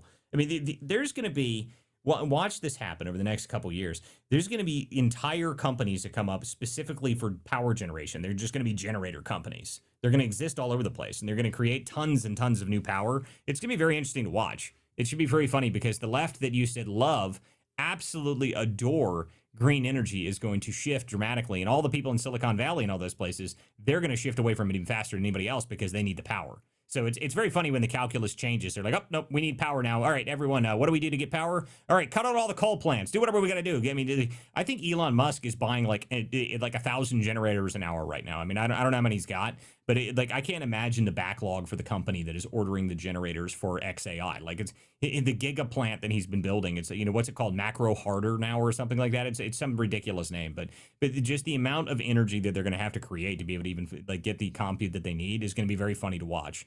I think there was the most recent update on that was that Elon's people at some point, they had a bunch of generators, right? And there's like EPA regulation on how long you can keep generators in a certain spot without them being considered, if they're temporary, then you don't have to do certain things. And what they were doing was they were like lifting the generators and then moving them like 6 feet. So they moved them like 6 feet over to the right and then say, well, it's a temporary generator. It wasn't where we left it before. And eventually they came in and seized a bunch of the generators. So I find it hysterical. I think that we should just get rid of all the EPA regulations and the EPA should be reduced to a small corner office in Topeka, Kansas. But, we'll see if we actually manage to get that done. I DM'd you the chart. You have to see this. It's unreal. Yeah, I'll check it out. Guys, I'd like everyone to share the show out. If you guys are in here, if you're on the X space, you are welcome to come up here and join us on the show this evening. Come up here and request. You're welcome to come up here and talk. If you guys are on any of the other platforms, the only way you can call into the show is you got to go to x.com, go to @WC Dispatch, and that's the only place you can join and come up and actually join in and chime in on the show. But if you're welcome to do so, you can always put comments in the other sections. I do read the comments throughout the show, but please share the space out, share the link out for the live if you guys want to do that. I appreciate everybody who does that. And if you want to support this show, go to WCDispatch.com, or you can actually subscribe right here on X. And the X platform, what I do with the X subscriptions, because I try to funnel people to the website, but if you would prefer to subscribe on X, you get access to the internal side of what I do in the investigation. So you get behind the scenes, what's coming next to that sort of stuff. So if you're interested in that sort of stuff, at some point I was going to fill out some of the subscription model on X with some like exclusive video content, doing some up like tools and stuff like that. But if you guys are interested in subscribing right now it's specifically about the investigations that we're working on. And I want to welcome Jordan Daly to the stage. What's up, Jordan? Hey, what's going on, Walter? How are you? It's another night. I know it's another night of continuous chaos, right? That's right. They had a just so you guys know real quick, they had they have what's currently being registered at a 5.1 earthquake about an hour ago in Southern California. For those, it's looks like it's east of Anaheim. Did it separate the state? I wish. No, okay. I wish Guys, I'm in Los Angeles. Stop. Did you feel it there in Los Angeles? Hell no. Be nice. I'm So joking. you guys know, Genuinely, I only sort of wanted to have anything it. over like anything over a 6. That's when you start feeling it. 5.1, you might just look around and say, "Whoa." yeah. If you guys know Alpha Warrior on X Spaces, it was fairly close to kind of where he resides. So, but just kind of putting that out there for folks that are may want to know. So, Well, it didn't separate the state off and float it into the ocean, so that's unfortunate.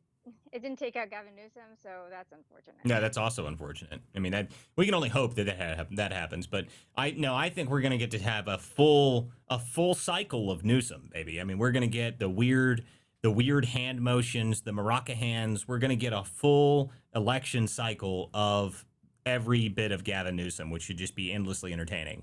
You don't like the shoulder shimmy? Yeah, that's right. The maracas. The jazz hands. He's got the little shimmy thing. But my favorite thing is when he does like this. He does this new thing where he can't figure out what to do with his hands, so he like puts them on the table in like weird ways. I don't know what's with the Democrats in this. This is a common thing amongst the Democrat politicians. For some reason, they have no ability to control their hands while they're speaking, so they just do strange things with them. Like I don't understand it. I don't know what it comes from. I've noticed it across almost every Democrat politician does this. Newsom just happens to be the strangest and weirdest example of it. I don't know why he does it, but it's just, apparently he has no ability to control. It's like Ricky Bobby in Talladega Nights. I don't know what to do with my hands. It's okay. It's probably the tick from like 35 boosters. It's the booster tick. Is that what it is? It's the booster tick. And just so we know, because somebody had asked, kind of in terms of the law enforcement aspect up there in Minneapolis, Muslim Attorney General Keith Ellison, who was famous for mopping his girlfriend live on video across the room and beating the hell out of her. Yeah, that happened. So his quote on Don Lemon's show regarding the raid of a church, storming of the churches, his direct quote is, "None of us are immune from the voice of the public." What? That's the Attorney General for the state of Minnesota, a Muslim Attorney General for the state of Minnesota. Again, famous for mopping his girlfriend across the bedroom and beating the heck out of her. That did happen. Shout out to Laura Loomer way back in the day. And people forget that. The point is, that was his direct quote to D.L. Hughley and Don Lemon on Don Lemon's show. Keep in mind, Don Lemon is officially under investigation. His show, the Attorney General says to him, "None of us are immune from the voice of the public," when asked about the raiding of the church, which, as a reminder, Keith Ellison was interviewed shortly before by Don Lemon. Well, that's insanity. What I think about this when I see that sort of stuff is, what do you think would happen if these people did that in a mosque? What do you think would happen? Just out of curiosity. You think it would be all nice and peaceful, and the people would have sat there quietly, and then there would have been nothing? No, Beheading. I mean, I highly doubt it. I highly doubt it. So very annoying that that we've got these people in charge of our government, and they don't seem to have any interest in it. But the good part is that federal law takes over in this scenario because of the FACE Act. So I don't think it's going to go well for them regardless. So not Sharia law.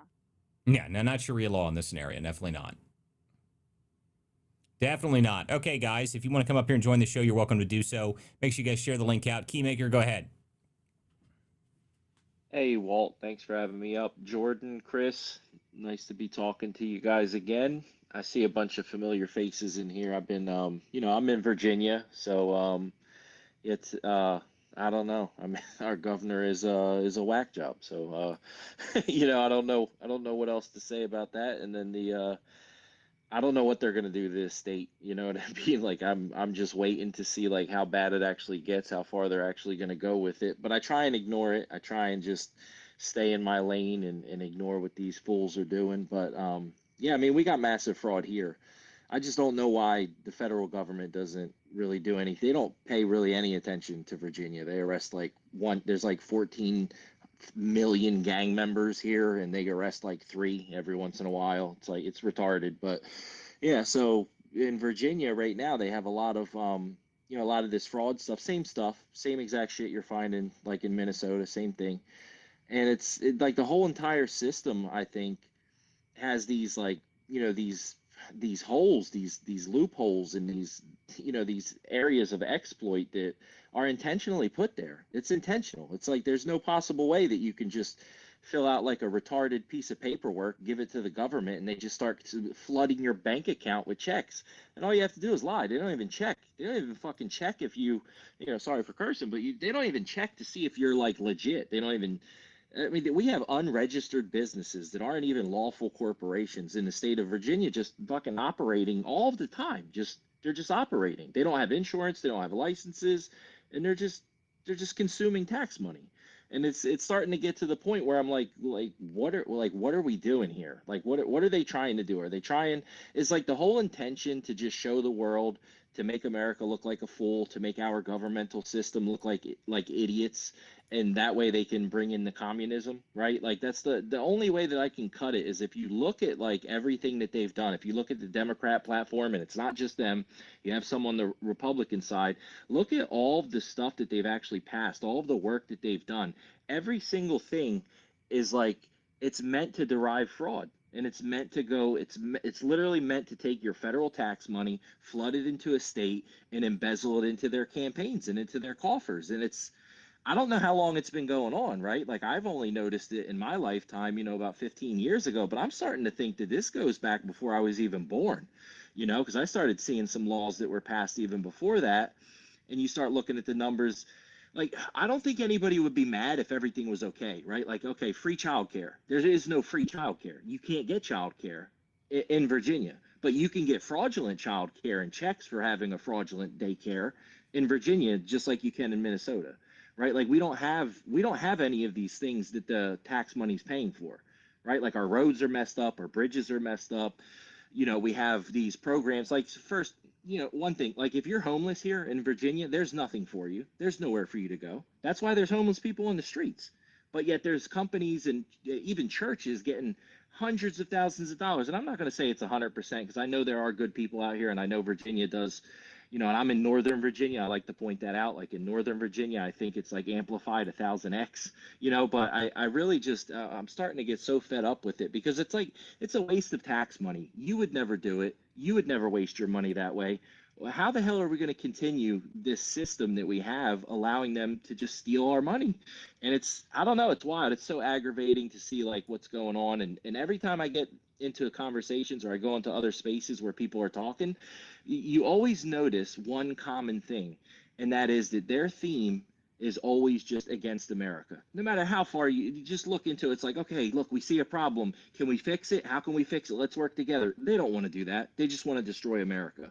So I'm starting to get fed up with it. I know a lot of you guys noticed that as well, and I'll land there. Yeah, like here's the deal though, man. You're dealing with dishonest actors. Okay? You're dealing with dishonest actors. They they pretend they want to have this engagement. They pretend like this is all organic. None of this is organic. It's all orchestrated. You saw them raid the church, and their justification for it was that it's like Jesus flipping the tables, and that she's a reverend and shouting these people down as a white supremacist church, and all of these different things. They're always going to throw religion in your face. They're always going to throw Christianity in your face because that's what demonic people do. Okay, they're always going to pretend like they have that they want to have a dialogue, but they have no intention of ever changing their minds. Okay, none. And so this is part of the point of the political theater that is so effective for them, is that we can't imagine being these people because there's no way we could ever do that. But these people don't care about you. They don't care about your church. They don't care about your government, and they damn sure don't care about your tax dollars. As far as they're concerned, they want all of that. Okay, they don't want your churches to exist. They only want churches that embrace rainbow flags outside their church to exist. They don't want you to have your tax dollars. They want your tax dollars. They don't want you to have weapons. They will have weapons if they're criminals, right?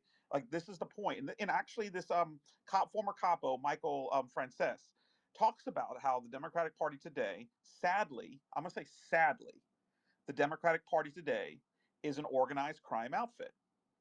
And that's just the reality. And the sad part about it is that what they're doing in their crime is not like the mob.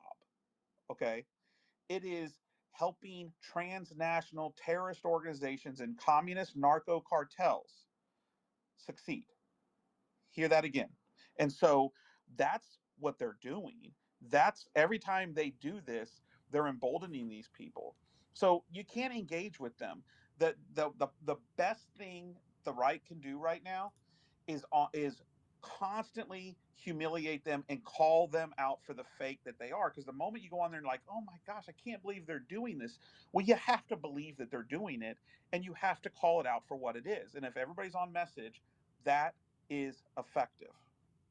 It would be nice if we could get everybody on message, but I have a whole, the reality is that a lot of them don't even care, Chris. I mean, the problem is you've got a whole bunch of people that are profiting off this system on both sides of the aisle.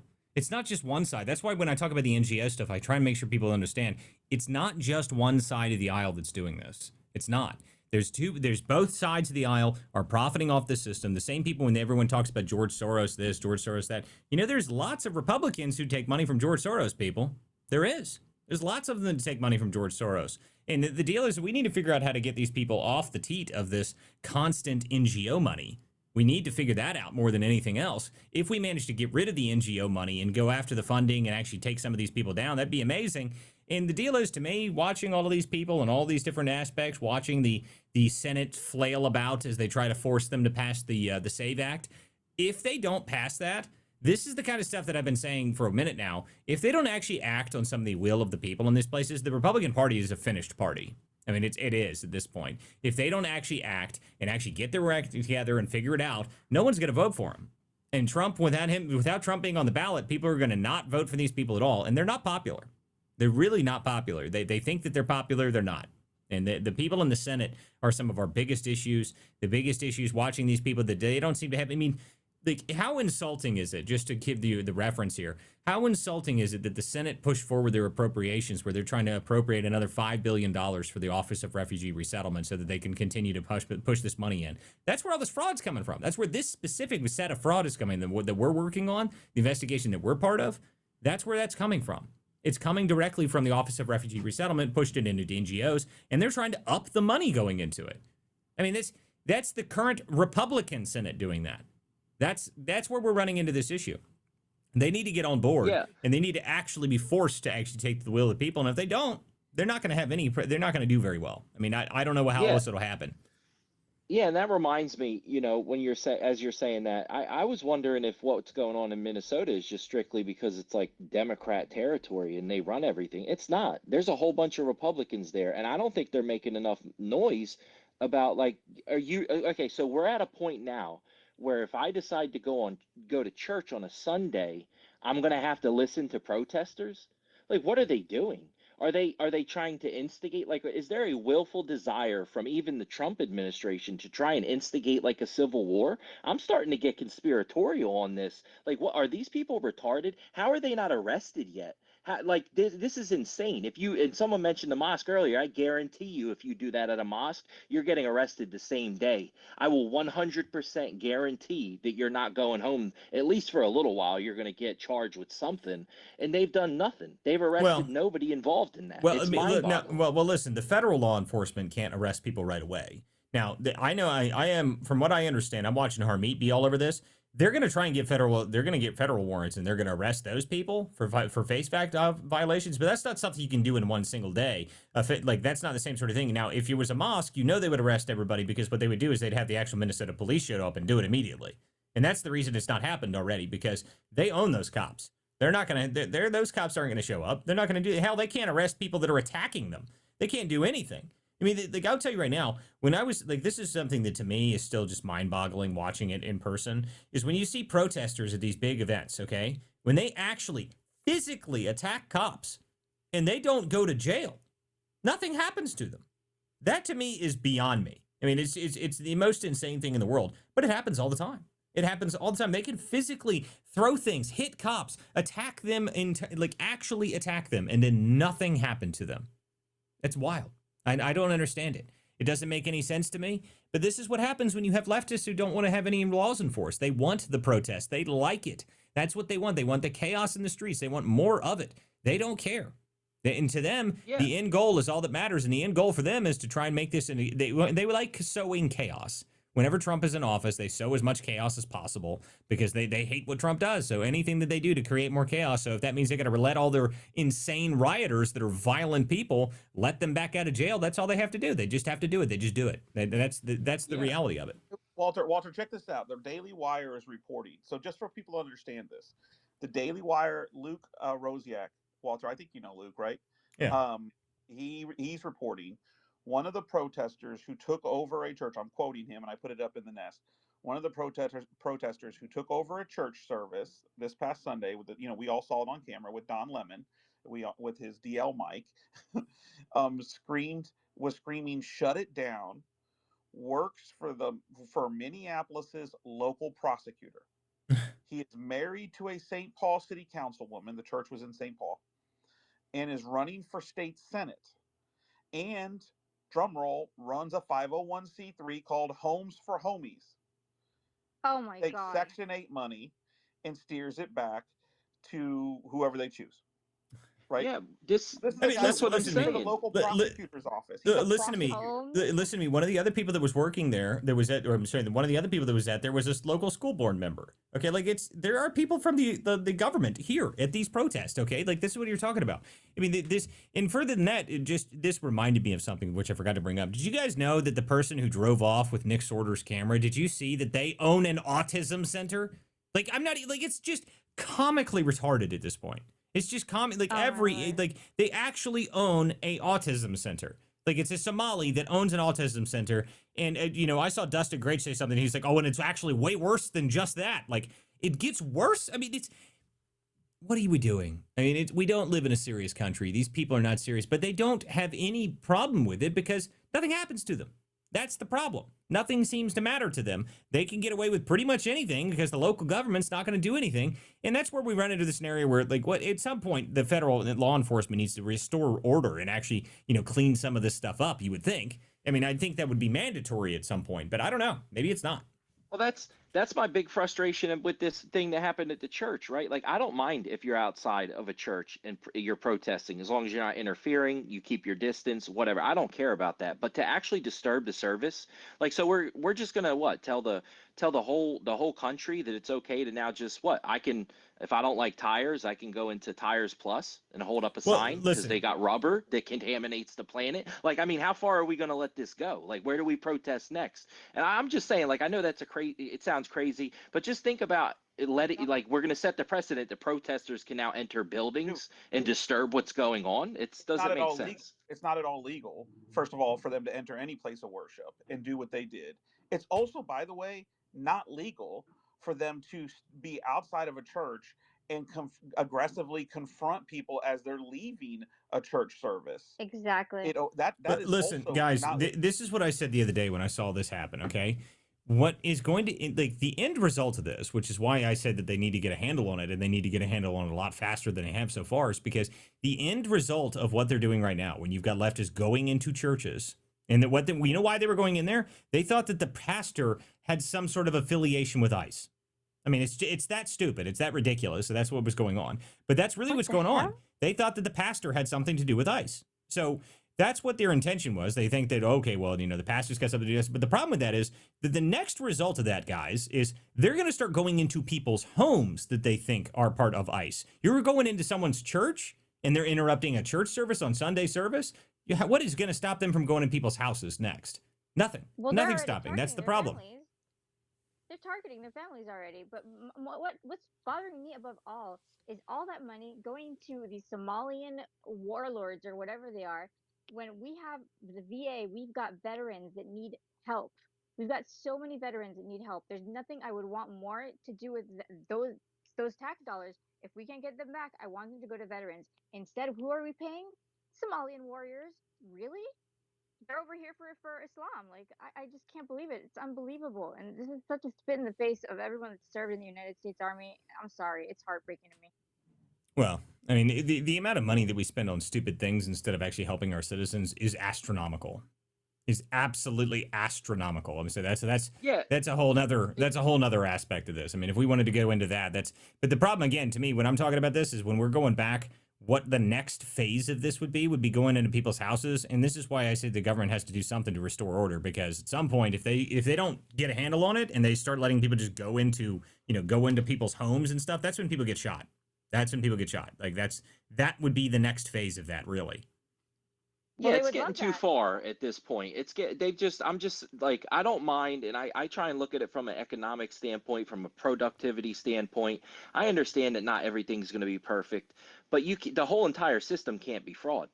That's not how it works. None of this stuff is going to work if we don't get back to checks and balances, if we don't start enforcing laws, making the rules mandatory rather than, suggestion or whatever, it doesn't work that way. You have to have order. Otherwise there's chaos. And once there's chaos, I mean, how far are people going to go? Because right now there's a lot of people that are right on that line. They've been living their life on that line. And the reason they've never crossed it is because shit's not really that far out of hand, but it's starting to get there now. I think that there's a lot of line crossing right now. And I don't want to see it from the other side, right? Like, I don't want to see the right go even crazier and then the left go even crazier. And we have like no semblance of what this nation is actually about, which is definitely not going inside of protesting a church or even a mosque or a synagogue with, chanting and all of that. That's not how we roll here. That's not America. That's not Americanism in any way, any fashion. So it's just frustrating to see it happening. And I know that you're on it, and I don't want you to lose track of the fraud stuff, because I really think that they're going to come out with every possible way to instigate people into other topics that have nothing to do with the fraud. I think the fraud is the main thing that they're worried about, and they want to distract from that in any way possible. So I'm not going to be surprised to see other nonsense stuff come up real soon, especially as it starts to warm up. I know it's not warm yet, but I tell all my friends, like, just focus on yourself, your community, and keep an eye out, keep track of everybody. I have a rule, right? I've had this rule for a long time, no new faces, no new people. You gotta understand, these people infiltrate groups, they infiltrate communities, and they come in and they sow discord and chaos. Well, listen, and I'm not meaning just online, I mean in real life. Listen, the people these people, I'm not interested in any of their little distractions, so that's not a problem for me. Because to me, when you start digging on something and you think you found something like this, when you actually see the fraud and you actually think this makes a whole lot of sense, and then you understand the structure behind it and you start going into the structure behind it. No, I'm not going to get deterred by pretty much anything when I'm coming and looking at the fraud. So, and especially because this to me means we're right over target. The more they get mad, the more they flip out, that means we're on target. That means that they are losing their minds for a reason. That means we're doing something right. The more the upset they get about something of us paying attention to something, the more interested I am in that thing, which is, this has been the most quick reaction I've seen when we start, like, How strange, though. The Quality Leering Center goes uber viral, and then immediately afterwards, massive riots in the streets of Minnesota. It's like that is such a strange correlation that it just tells you that's where we need to be looking entirely. That's the real answer to it. We have to keep looking here because clearly something's going on. That's pretty obvious. New York, California, and Minnesota, and Ohio, yes. Well, it's not just those. It's going to be more than those. It's every state, obviously.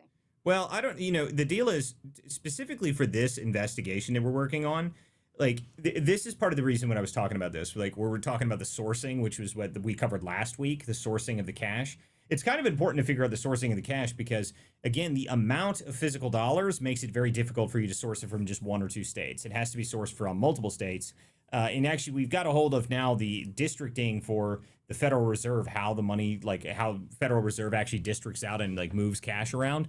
And we're going to start actually analyzing and see if we can figure out how that works, because at some point we're going to have to figure out where the cash physically makes it to Minnesota to go out if it was going out that door. So where and how are they getting it there? That's a very important question, and we intend to answer as soon as possible, which is probably not going to be very long from now because we've been on this thing for a couple weeks now. And we've made a lot of progress. I'll tell you that much. We've learned a hell of a lot in the past couple weeks about how they could do this, where they'd have to do it from. But when we figure out how they physically move the cash and we cut that off, that's going to be a big blow to them. And by the way, I think that this has already been a blow to them with the amount of money that they caught today, which for those who missed the open of the show, one of the things we're talking about is the Somali cash that they're getting in there. They're starting to try and take small amounts through the airport, and they're getting caught. So, $15,000 tried to go through the airport today, and they caught it, and it was undeclared money. Now, this is important that it was undeclared because that means that they not only are they aware of what's going on, but if they're doing undeclared money, then that means they were probably doing undeclared before, and they just weren't getting caught with it. So now, Absolutely. with the Trump administration actually looking at this stuff and with Bessent all over it, I think that it's going to be very difficult for them to get this money out. And if we slice off that section of their money, that's even better. The more of this stuff that we catch and we stop is only going to help us in the end. So the more money it does, I don't care if it's $5,000. If you shut it off and you start catching it all across the country, it's funny because, the other day I saw, I think it was Homeland, DHS said something along the lines of, we caught some fraudsters and they got a couple grand or something on the table and there's something like that. I was like, well, what you should be doing is you should be in the Minneapolis airport because there's probably a Somali wandering around with $3 million in some duffel bag. That's where you should be. And then lo and behold, just a couple days later, they're catching people in the Minneapolis airport with money. So I'm pretty happy about that, to be honest with you. I'm not going to say that it was me who did it because they're obviously looking at the airport. But if I had any part in that, I would be very happy to know that because I want every single one of these people to lose their money. And every time you seize that cash, I think we've got lots of good things we can do with $700 million that are good for American citizens, that are important for American citizens. And I think we should do more of those things. And less of it going to Somali fraudsters, the better for me.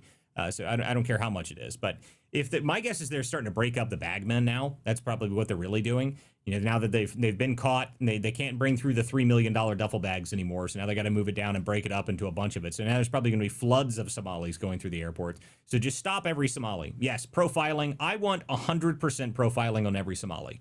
Every Somali that goes out of the country deserves to have their bag searched and make sure they're not carrying out bars of gold, cash, anything. Oh, there's another version of this too, which is apparently, have you guys ever heard of gold thread? Gold thread is something that Indians, so gold thread is another, dresses and stuff like that is actually laced with real gold within it, and you can use it to move large amounts of money, and it makes it very difficult to see that they're worth, tens of thousands of dollars because there's actual gold in it. But, these are the things I want done. People go, oh my God, how dare you? It's so bad that you profile people. No, I am in 100% profiling Somalis at this point. Those are the bagmen. Stop every Somali going out of the country. See if he's got a few $1,000s in his bag. I want to know about it. And if he does, take it from him. Take it from him and then take it back to wherever the hell he got it from and demand that he tell us where he got it. That's what I want. Yeah, I was gonna say there's ways around the cash thing, and there's probably gonna go to Costco and get gold bars or whatever and gold thread, and there's so many ways around that, and that scares me, honestly. Well, that's the deal was when we first heard about the cash section, that's why we didn't understand it really. We're like, this doesn't make any sense. Why are you stupid enough to use physical cash? Why wouldn't you use gold or, any other platinum, just something of high value that's small. Why wouldn't you do that? But no, physical dollars, you're carrying out bags of cash. It just doesn't make any sense to me. I mean, I guess the only reason you wouldn't do it is because you wouldn't want the value to change. Maybe. I mean, I don't know. I'm not really sure I understand it at all, to be honest with you. But regardless, it's. I think to me, it's going to be the downfall of this whole thing is the fact that they had so much physical cash. They should have bought silver. There's a saying. Obviously, pigs get fat, hogs get slaughtered, and there's at a point in time where you overplay your hand, which is inevitable with greed, right? You eventually overplay your hand. It's also inevitable when you're running a large scale fraud operation that once something slips, everything else starts to slip. And so we're going to see this play out. We're going to see the cover-ups. We're going to see the panic. Unfortunately, we're going to see a little bit more chaos because of this. And so, Walter, you want to go to a couple other folks? Yeah, absolutely. Tom just came up here, so let's go ahead, Tom. Hey, thanks a lot. I live in Minnesota, and a lot of this is near and dear to my heart. But the one thing that I think is really a irony in it, and you might have mentioned this earlier, but the law that makes it illegal to disrupt a church service was a provision that was added in when they said you can't protest abortion clinics. And so the Republicans basically said, okay, we'll let you have that law, but it also applies to churches. I don't know if you covered that earlier, but that's a pretty spicy thing, and it really nails it. That's what that whole, what is it called, FACE or whatever the law is. But that's a pretty powerful thing that it's going to be used. Yeah, the FACE Act is very useful, and it has been useful for both the left and the right when they're in power. Both sides have used it pretty extensively, so it is actually a good thing that we have that law because it does work. I mean, it does. So I mean, and I think that this is going to be a huge problem for them because if we arrest Don Lemon, let me tell you how happy I'm going to be if we arrest Don Lemon. This is going to be amazing. If Don Lemon goes to prison, that is going to be a great day for America. Just for the comedy aspect of it alone, I think it'll be fantastic. I can't wait to see Don Lemon in handcuffs. That would be beautiful. It would just be truly gorgeous. And I'm sure he'll scream about, freedom of the press, but there's like 7 people who watch him now. So I'm not really sure how it applies to him. Does he even get a press pass? Like, does anybody watch him at all? I remember when he left Twitter, I thought that was so funny when he left Twitter because he had like this big announcement about him leaving Twitter. And he was like, so serious about him leaving Twitter. And I was like, does anybody care? Even remotely, he got ratioed the high. Yeah, like, does anybody care even remotely that he's leaving? Does anyone watch this guy? I don't know of anybody that cares about Don Lemon even remotely.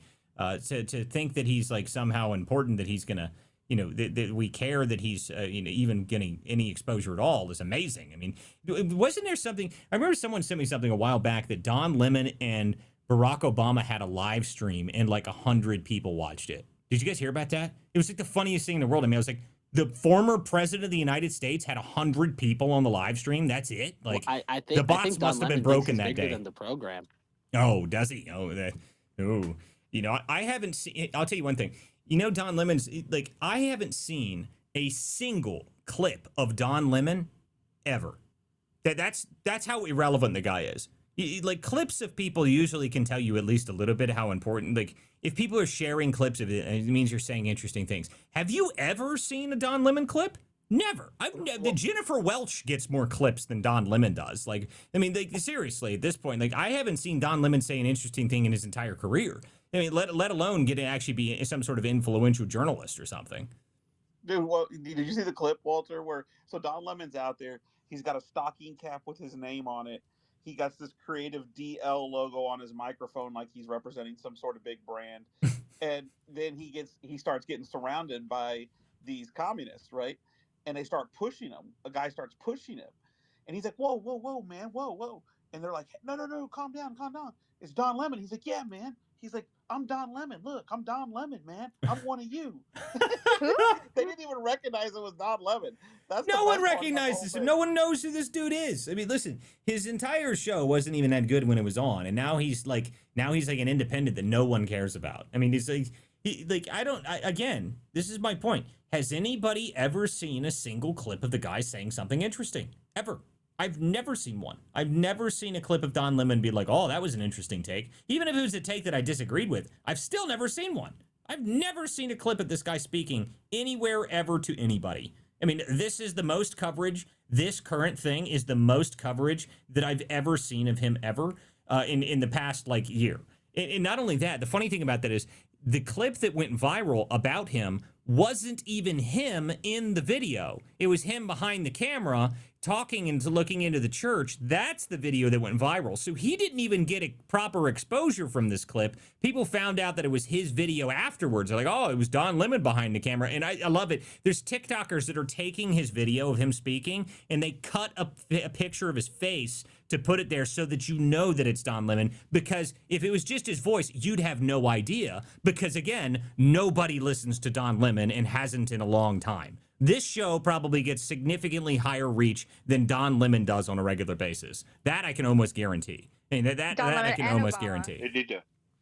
They need to live stream the trial so he gets more publicity. Maybe that's Oh, now that's a good idea. Live stream of the Don Lemon trial, live coverage of that would be the most boring trial ever. I mean, I don't have any interest in going to that. No one cares. This is the same thing that happened when what's his name? Was it Kimmel, the crying comedian that no one watches? Yes. Like when Kimmel was like when he did all this stuff with Charlie Kirk and he got like uber viral off that, and then people started sharing the Kimmel clips. I'm like, no one cares about this dude. Stop sharing his clips. Like no one cares what this guy has to say. Let him go back to being completely irrelevant again, because nobody watches the guy. No one shares clips of him either. No one cares about that guy even remotely. Like I don't want to watch clips of him having some half-assed monologue every other now and again. Like please. Like, let that guy go back to irrelevance. Don Lemon, when he goes to trial and is arrested, the only thing I want to view is the video of him in handcuffs. And outside of that, I don't care. I don't give a shit how his trial goes. I mean, like, just, get maximum sentence. Yay. That's about it for me. I don't care about Don Lemon. Well, Walter, I was wondering which prison he's going to go to. That's a good question. Obviously. Well, I mean, he gets to decide. Apparently, it's Minnesota. Remember that. So, he may get to decide. I was just wondering. That's the only thing that I was wondering about. I love it. Okay, I got to get to some hands here. Tom, you've been waiting patiently. Oh, wait, no, sorry. You already spoke before. Did you have anything else, Tom? No, I'm good. Thanks. Okay. All right. Let's go. Walter, really quick, just as another update, the Muslim Attorney General Keith Ellison on CNN tonight has said on camera that terrorizing a church service is a First Amendment activity. What? Huh? This is on. I'll send you the clip. Are they going to challenge the FACE Act in court? Oh my! Listen to me. If we get the FACE Act overturned as a result of this nonsense to save Don Lemon, I'm going to lose it laughing. Like if the left takes it to court to challenge the FACE Act, and we overturn the FACE Act, which, to be honest with you, I'm not sure I entirely agree with the FACE Act in the first place. For those who don't understand, the FACE Act is designed so you can't protest at abortion clinics, essentially. Please, Democrats, oblige us. Remove the FACE Act. Allow us to protest inside of abortion clinics. That will go so well for you. Oh my God. Like, that is going to be the funniest thing in the world if that's what hinted. Don Lemon ends the FACE Act. God, I don't think that's going to happen. No, I don't think so either. But listen to me. I just want to remind everybody about the abortion clinics, that a father and his son were outside praying in front of an abortion clinic. And I don't know the exact timing, but in the wee hours of the morning, the FBI came down and raided the family. Oh, no, I know. I mean, listen, but again, and that was done with the violation of the FACE Act. That's what my point is. So it might, exactly. just think about it, though.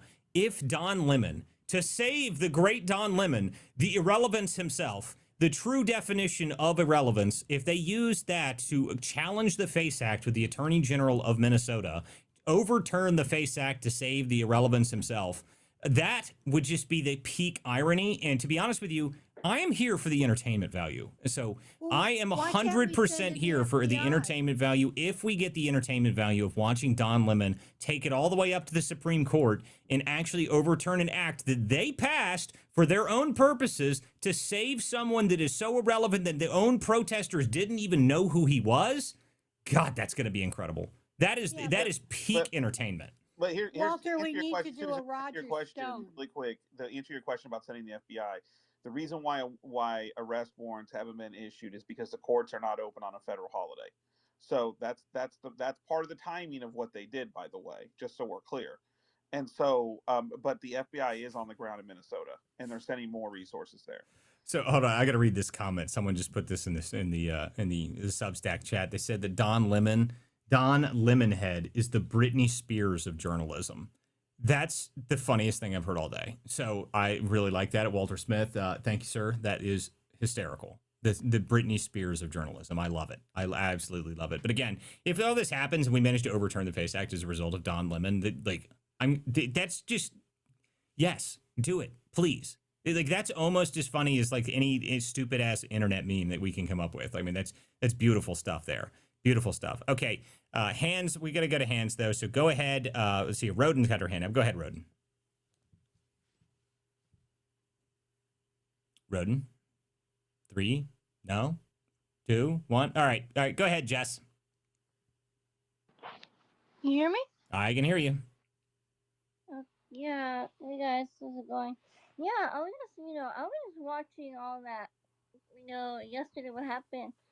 Like it's one thing to do it and go out protesting in the streets, but when you go in the church, that's like disturbing, People are going there, that's a place of worship. That's like, that's an assault. That's an attack on the church and especially the people in there. And they cross the line by doing that. And then when they're going out like that, like he was just there at the front door, like he wouldn't let the pastor leave. So he was like harassing him. Yeah, I mean, the video and the photo of him standing there trying to ask the pastor questions. It's like, dude, like you're such a scumbag, Lemon. Like you're so irrelevant that you're pestering pastors in churches. Like, wow, what a great guy you are. I can't wait for you to be arrested for this. Everything about this is insanely entertaining, just on that level of it. Just because they're so brazen that they're going to go into people's churches, into a private space, into a private institution, into a private place of worship, and they're going to disturb these people. You deserve everything that comes to you, even if it means we have to go through 4.5 years of watching Don Lemon go through the courts to challenge the FACE Act, which will be hilarious, and I hope that happens. But even if that's the result of it, like you deserve every minute of the legal bills for that, buddy. You do, and I hope that happens. So at this end, at that end, I don't know. Don Lemon is an idiot. So, okay, let's go. We got a couple more hands here. Go to Angel of Depth, and then we're gonna go to Roden, and then we're probably out of time. Yeah, we are. Okay, go ahead, Roden, or Angel. I just wanted to say thank you. I have a flight, so I have to run. Thank you so much, guys. This has been incredible, and I hope to see you again soon. Thank you. Learned a lot. Take care. Thanks for coming on the show. Roden, go ahead.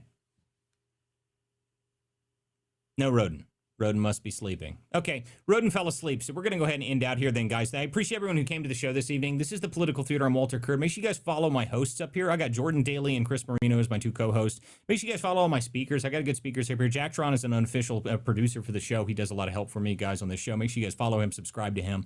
Anybody up here that has subscriptions available, if you want to support this show, you want to support me, this show's run completely independently, guys. We have no funders. This is just me. If you guys want to watch the video version of the show, it's always on Substack. Go to wcdispatch.com for future versions of the show and live versions of the show. Tomorrow night, we will probably be traveling. I'll probably be in D.C. tomorrow night, so there will not be a space version of the show. There will be a live video version of the show. We usually have at least one person that comes on and joins the show. Usually Chris does or somebody else does. So if you want to join the show and you want to be part of it, go to wcdispatch.com or subscribe right here on X, and we'll see you guys next time on the Political Theater. Thanks, guys.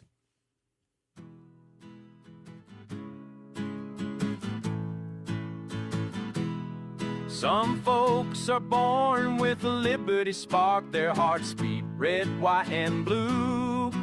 When the anchors sneer and the cameras bark, they turn the lens right back at you. Truth bound, ain't for sale, ain't for sale. We're not the party line sons, no, we ain't for sale, ain't for sale.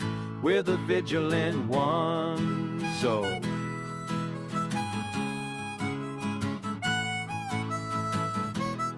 some folks inherit silk-lined halls, spend our sweat while preaching share. But when the tax man wraps his knuckles raw, their mansions suddenly look bare, impaired. ain't for sale, ain't for sale. We're not their banker raised hares, no, ain't for sale, ain't for sale. We're the vigilant ones, so.